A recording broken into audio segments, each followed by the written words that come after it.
আমি অনেক কষ্ট করতেছি, কিন্তু সফল হব একদিন। সেই দিনের অপেক্ষায় রইলাম।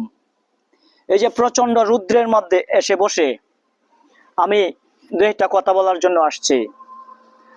কষ্ট মানুষকে এক সময় রাস্তা দেখায়, কিন্তু আপনার কষ্টটা সবসময় কষ্টের মতো হতে হবে। আপনি কিছু কষ্ট করলেন, কিছু মাঝখানে থেমে গেলেন, হইল না, কোনো কাজ নাই। এই কষ্ট আপনার সারাটা জীবন বিতা যাবে।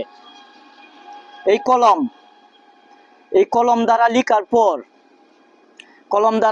পর কলমের লেখা কোনোদিন বিতা যায় না। যদি আপনার মুখস্থ বিদ্যা থাকে, আল্লাহ পাক রব্বুল আলামিন কষ্টের মায়না অবশ্যই দেবেন। তবে কষ্ট কষ্টের মতো হতে হবে।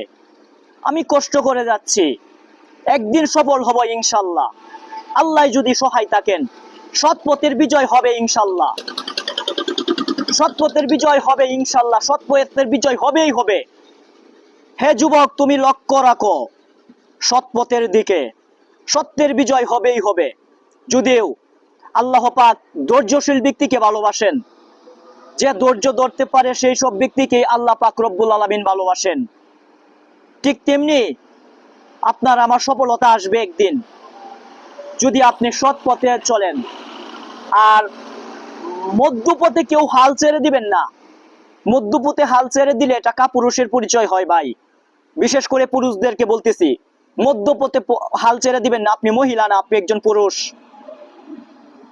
আপনি বিজয় করে আনবেন সব সব উৎসব আপনি বিজয় করে আনবেন। সারাটা পৃথিবী আপনি বিজয় করা সম্ভব, কারণ আপনি একজন যুবক মানুষ, পুরুষ মানুষ। পুরুষ কখনো হার মানে এটা আমি মানতে পারি না, মানবো না। কোরআনের কাজে আসুন ভাই, আর লেগে থাকুন, সফলতা আসবে একদিন। আসসালামু আলাইকুম রহমতুল্লাহ।